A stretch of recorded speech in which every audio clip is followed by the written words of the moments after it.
हर खबर पर होगी आपकी पकड़। डाउनलोड कीजिए एबीपी लाइव ऐप। तो कल सुबह 9:15 बजे शुरू होगा सूर्य ग्रहण। अभी देश में बॉर्डर पर तनाव है और सूर्य ग्रहण इस तनाव को बढ़ाएगा या घटाएगा, इस पर ज्योतिषाचार्य मनीजा आहूजा हमारे साथ हैं। तो चलिए सीधे उन्हीं से बातचीत की हम शुरुआत कर लेते हैं। मनीजा जी, बहुत बहुत स्वागत आपका एबीपी न्यूज में। और सबसे पहले हमारे दर्शकों को यही बता दीजिए कि क्या बॉर्डर पर जो तनाव है वो आने वाले दिनों में घटेगा, बढ़ेगा, आपका क्या आकलन है? जी देखिए, बॉर्डर पर जो ये तनाव की स्थिति बनी हुई है ये आने वाले समय में बढ़ने ही वाली है, ये घटेगी नहीं। चीन की ये जो रणनीति है ये विश्वासघात की रणनीति है, ये धोखे की रणनीति है, ये मिलिट्री स्ट्रैटेजी डिसेप्शन पर बेस्ड है। इसलिए चीन कहेगा कुछ और करेगा कुछ। अगस्त से चीन की अगर हम कुंडली पढ़ें, जो कि 1 अक्टूबर 49 की कुंडली है, 3:15 दोपहर की, उस कुंडली में अभी भी प्रॉब्लम बनी हुई है, मगर एक आक्रमणकारी स्टांस जिसे हम कहेंगे चीन ले लेगा अगस्त से। अगस्त के महीने के बाद चीन रुकेगा नहीं और इंडिया के स्वतंत्रता दिवस के बाद ये प्रॉब्लम, स्वतंत्रता दिवस के आसपास ये प्रॉब्लम बढ़ जाएगी और वहां से फिर ये रुकेगी नहीं, क्योंकि राहु केतु का गोचर भी अभी मिथुन और धनु में है और ये गोचर सितंबर के आखिरी हफ्ते में वृषभ और वृश्चिक में आ जाएगा। और ये प्रमाणित करता है अपने आप को कि ये परेशानी बढ़ेगी और सितंबर से इस गोचर के बाद सिर्फ चीन ही नहीं, एक ऐसी साजिश होगी जिसमें पाकिस्तान भी चीन का साथ देगा और पाकिस्तान और चीन दोनों ही आक्रमण करेंगे भारत पर। भारत को एक दो तरफा लड़ाई लड़नी होगी, सिर्फ चीन से नहीं, पाकिस्तान से भी। और ये परेशानी अगर हम भारत की चैत्र शुक्ल प्रतिपदा की कुंडली पढ़ें, जो कि नए साल पे बनती है, पहले नवरात्रि पे बनती है, इस कुंडली को अगर हम पढ़ें तो ये पूरा साल ही लड़ाई का साल है। इसलिए अगले मार्च तक तो परेशानी बनी हुई है और इसमें कोई शंका नहीं है कि चीन और पाकिस्तान दोनों ही लड़ेंगे, मगर पीएम मोदी के नेतृत्व में भारत एक मुंह तोड़ जवाब देगा इन दोनों को। और दिसंबर तक ये स्थिति घातक रूप से बनी रहेगी।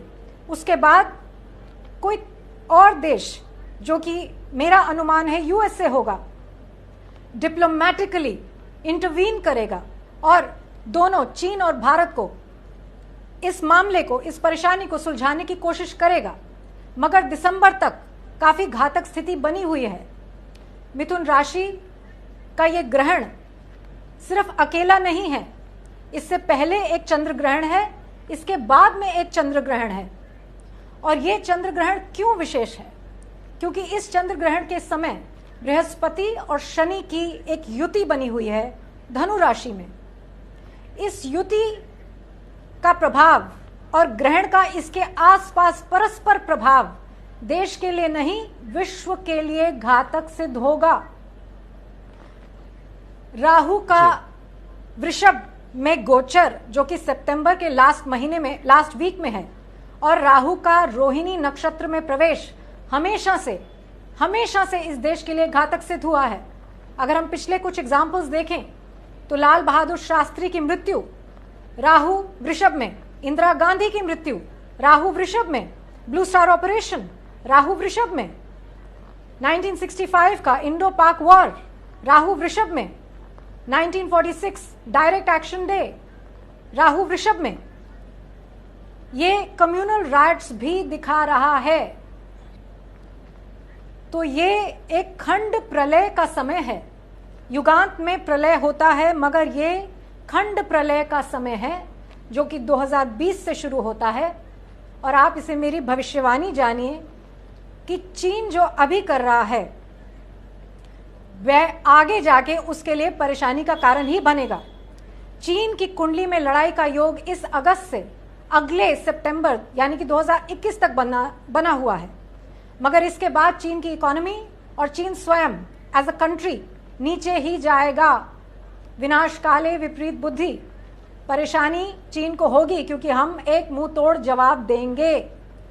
यहां तक कि अगर हम कश्मीर एक्सेशन की कुंडली पढ़ें, उस कुंडली में भी ये परेशानी नवंबर के महीने से बढ़ जाती है और कश्मीर में भी दंगे हो सकते हैं। एक विरोध की स्थिति उत्पन्न होती है कश्मीर में तो देश को एक बाहरी शत्रु और आंतरिक परेशानी दोनों से लड़ना होगा। नवंबर 2020 से अगले अक्टूबर 2021 तक कश्मीर में परेशानी का माहौल बन जाता है जी। तो ये ग्रहण कष्टकारी है, कठिन है। और अगर हम भारत की कुंडली को समझें तो शनि का मकर राशि में गोचर हमेशा परेशानी का कारण बना है और इस समय शनि और बृहस्पति की युति है मकर में।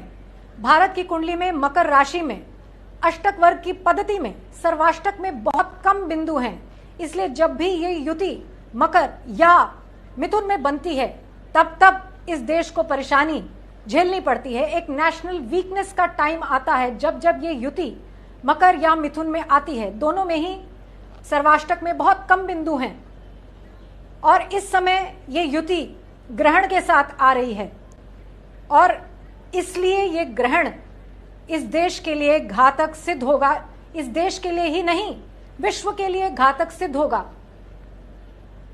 जी। इजराइल, इंडिया, ईरान, ये तीनों की कुंडलियों में लड़ाई का एक प्रबल योग दिख रहा है। ये तीनों देश, इन तीनों देशों पर आक्रमण होगा, मगर ये तीनों ही देश एक मुंह तोड़ जवाब देंगे और अपनी सत्ता को सिद्ध करेंगे। तो आने वाले आप समय में देखेंगे कि ये तीनों, हम भारत तो देख रहा है चीन का आक्रमण, अब चीन साजिश करेगा और पाकिस्तान को भी अपने साथ मिला लेगा, मगर पाकिस्तान शायद ये नहीं जानता कि दिसंबर से पाकिस्तान के लिए एक परेशानी का समय उठ जाता है और आने वाले समय में आप देखेंगे कि बालोचिस्तान पाकिस्तान से अलग हो जाएगा, बालोचिस्तान इंडिपेंडेंस गेन करेगा और अगले 2 साल के अंदर, 2 से 2.5 साल के अंदर जो दशा चल रही है पाकिस्तान की कुंडली पे, उसके कारण पीओके यानी कि गिलगिट बाल्टिस्तान इंडिया में वापस अनेक्स होगा। इसलिए ये आक्रमण पाकिस्तान के लिए आने वाले समय में बहुत ही परेशानी का कारण बनेगा। दोनों चीन और पाकिस्तान बहुत बड़ी गलती कर रहे हैं इस वक्त, मगर मुंह की खाने का समय आ गया है तो शायद ये भी वक्त है। सैक्रिफाइस हम भी करेंगे, शहीद हमारी तरफ से भी होंगे, मगर एक मुंह तोड़ जवाब दिया जाएगा और आने वाला समय इंडिया का राइज देखेगा और पाकिस्तान और चीन में चीन की गिरावट देखेगा। मनीषा जी, आप 2 बातें दरअसल एक साथ कह रही हैं। आपने पहले तो डरा भी दिया लोगों को, खतरा बहुत बड़ा है आने वाले दिनों में, चिंताएं भी बहुत ज्यादा हैं, ये भी आप बात कह रहे हैं। दूसरी तरफ आपका ये कहना है कि आने वाले दिनों में भारत का उदय होगा, तो मतलब खतरा है, तमाम आशंकाएं हैं, लेकिन आने वाला भविष्य सुनहरा है, ये आप कह रही हैं। बिल्कुल सुनहरा है, बिल्कुल, इसमें 2 राय नहीं। खंड प्रलय का समय है, शहादत हमारी तरफ से भी होगी, शहीद दूसरे देशों के भी होंगे, मगर इस वक्त ये 1962 नहीं है कि हम मार खाएंगे। एक आइडियोलॉजी थी जो वो खत्म हुई, हिंदी चीनी भाई भाई की एक आइडियोलॉजी थी, एक आइडियलिज्म था, वो खत्म हुआ। ये 1962 नहीं है। इस वक्त अगर हम पर आक्रमण होगा तो भारत की कुंडली विजय दिखाती है। ये आक्रमण 2-3 महीने का नहीं है, ये आक्रमण कुछ समय तक रहेगा। माने अगर हम कुंडली देखें तो ये रुकेगा नहीं, आने वाले कुछ साल तक आक्रमणकारी स्थिति बनी रहेगी। मगर जैसा कि मैंने कहा, आप देखेंगे कि पीएम मोदी के नेतृत्व में हम इस युद्ध को जीतेंगे और आने वाला समय हमारे लिए उज्जवल भविष्य ही लेकर आएगा। हम इंडिया 2030 तक, ये मेरे ज्योतिष गुरु के.एन. राव जी की एक भविष्यवाणी है, इंडिया 2030 तक एक सुपर पावर बनेगा, इर्रिस्पेक्टिव कि अभी कोई भी लड़े हमसे। जी जी जी मनीषा जी, अच्छा मुझे एक बात और बताएं। मगर यहां पर मैं एक बात और ऐड करना चाहूंगी। जी जी हाँ हाँ, बोलिए बोलिए। जी, ये साल प्राकृतिक आपदाओं का भी है। अगर हम देखें तो सीस्मिक जोन्स 4 और 5 इनमें परेशानी बनी हुई है, जिसमें कि गुजरात, पांचाल प्रदेश, इनफैक्ट देश की राजधानी दिल्ली में भी प्राकृतिक आपदा का समय बना हुआ है। क्यों? भूकंप और तूफान दोनों की स्थिति बनी हुई है। आर्द्रा प्रवेश एक ऐसी कुंडली है जो बनाई जाती है जब सूर्य आर्द्रा नक्षत्र में प्रवेश करता है। 6 डिग्री 40 मिनट मिथुन में जब सूर्य पहुंचता है, उस डिग्री पर एक कुंडली बनाई जाती है जिसे आर्द्रा प्रवेश पढ़ा जाता है। उससे मौसम का हाल, बारिश बताई जाती है। इस बार आर्द्रा प्रवेश की कुंडली और ग्रहण, सूर्य ग्रहण दोनों बिल्कुल एक आसपास आ रहे हैं, इसलिए पानी से आपदा बनती है। देश की राजधानी दिल्ली में भी एक प्राकृतिक आपदा आती दिखती है, जिसका लिंक जलीय तत्व और पृथ्वी तत्व दोनों से दिखता है, मगर ये बहुत ही घातक नहीं होगी, मगर आपदा दिखती है। और ये एक ऐसा साल है जिसमें कम्युनल वायलेंस दिख रहा है। 30 जून के बाद कम्युनल वायलेंस का एक खंड शुरू होता है जो सितंबर से बढ़ जाएगा। मैं ये प्रार्थना करती हूं कि इस देश के वासी ये समझें कि हमें एकजुट होकर लड़ना है बाहरी शत्रु से, मगर कम्युनल वायलेंस का योग उठ चुका है। राहु के वृषभ में आने से, इस गोचर से, ये कम्युनल वायलेंस का योग प्रबल हो जाएगा और अपने आप को मैनिफेस्ट करेगा। और ये इसलिए इस साल और आने वाले कुछ 1-2 साल, कुछ सालों में इस देश के जो लीडर्स हैं उनको बहुत सारी परेशानियों से लड़ना पड़ेगा। कोरोना एक बहुत बड़ी परेशानी नहीं रहेगी, कोरोना कंट्रोल में आ जाएगी सितंबर तक, उसके बाद थोड़ा सा बस ट्रेल थ्रू करेगी अक्टूबर-नवंबर तक। कोरोना एक लंबा कहानी, एक लंबी परेशानी नहीं बनेगी, मगर परेशानी, बॉर्डर पे टेंशन, बॉर्डर पे एक विस्फोटक स्थिति, हवाई दुर्घटना जो कि मिलिट्री भी हो सकती है, ऐसी दुर्घटना, communal violence, shortage of food, ये इस देश को परेशान करने वाले कुछ मुद्दे हैं। कोरोना नहीं रहेगा उनमें, एक मेन मुद्दा वो बैठ जाएगा। जी तो मनीजा आहूजा जी, ये भी बताइए, अब ये तो आपने देश के बारे में, दुनिया के तमाम हिस्सों के बारे में बात की, लेकिन अगर मैं व्यक्ति विशेष की बात करूं तो उनके लिए कुछ निदान उपचार भी है कि इस खतरे को कम कर सके, कुछ ध्यान दान वगैरह का भी महत्व है? जी, ये आप हमेशा ध्यान रखिए कि जब भी ग्रहण होता है तो सूर्य ग्रहण, यत्र पिंडे तत्र ब्रह्मांडे, अगर सूर्य बाहर ग्रहण में आ रहा है तो व्यक्ति विशेष के शरीर में मणिपुर चक्र, मेटाबॉलिज्म, खाने की जो प्रक्रिया है, सूर्य चक्र पे ग्रहण आ रहा है। इसलिए ये सब लोग जानते हैं, पर मैं यहां पर ये बता रही हूं आपको कि ऐसे वक्त में भोजन का ग्रहण करना रक्त को दूषित करता है, इसलिए भोजन ग्रहण ना करें। ये एक बहुत छोटी सी बात है और हमारी तो परंपरा है कि हम भोजन नहीं ग्रहण करते ग्रहण में। इस दौरान जप तप दान का महत्व बहुत बढ़ जाता है, क्योंकि बाहरी सूर्य एक ग्रहण में आया हुआ है, इसलिए हम तप का शब्द कहां से आता है? तप भी अग्नि को दिखाता है, इसलिए हम शारीरिक अग्नि को बढ़ाते हैं, तपस्या, तप करते हैं, जप करते हैं। आपको कुछ भी समझ नहीं आए तो सूर्य गायत्री का जप करें, गायत्री मंत्र का जप करें, और थोड़ा सा और मुश्किल कठिन पढ़ना चाहें तो नारायण कवच का जाप करें। नारायण कवच इसे 3 बार पढ़ें, एक बार अपने लिए, एक बार अपनी फैमिली के लिए, एक बार इस देश के लिए। नारायण कवच मुश्किल लगे तो दुर्गा कवच पढ़ें, मगर जप का महत्व है ग्रहण के समय, इसे नहीं छोड़ें, जाप करते रहें। आपने तमाम ऐसी बातें बताई हैं जिससे लोगों के जहन में थोड़ी चिंताएं आ गई हैं, थोड़े से लोग डर भी गए हैं। तो सब कुछ बुरा बुरा ही ग्रहण ला रहा है कि कुछ अच्छा भी होगा? अच्छा जी, ये ग्रहण एक चौन की स्थिति, जिसे कहते हैं ना कि मक्खन बाहर हो जाता है ना, और बाकी अलग हो जाता है, तो ये एक ऐसा समय लाएगा, इसलिए जो हो रहा है इसे आप अच्छा ही जानें, क्योंकि अगर भारत एक सुनहरी भविष्य की ओर कदम बढ़ाता है तो उससे पहले अगर ये सैक्रिफाइस भी हो रहा है तो मेरे हिसाब से तो ये एक बहुत ही खूबसूरत स्थिति है। और व्यक्ति विशेष के लिए मैं आप लोगों को बता दूं कि ये ग्रहण ऐसा नहीं है कि आप कहें कि मिथुन राशि तो अब बस खत्म हो गई। अगर ऐसा होता तो हर 6 महीने बाद एक राशि बिल्कुल खत्म हो जाती।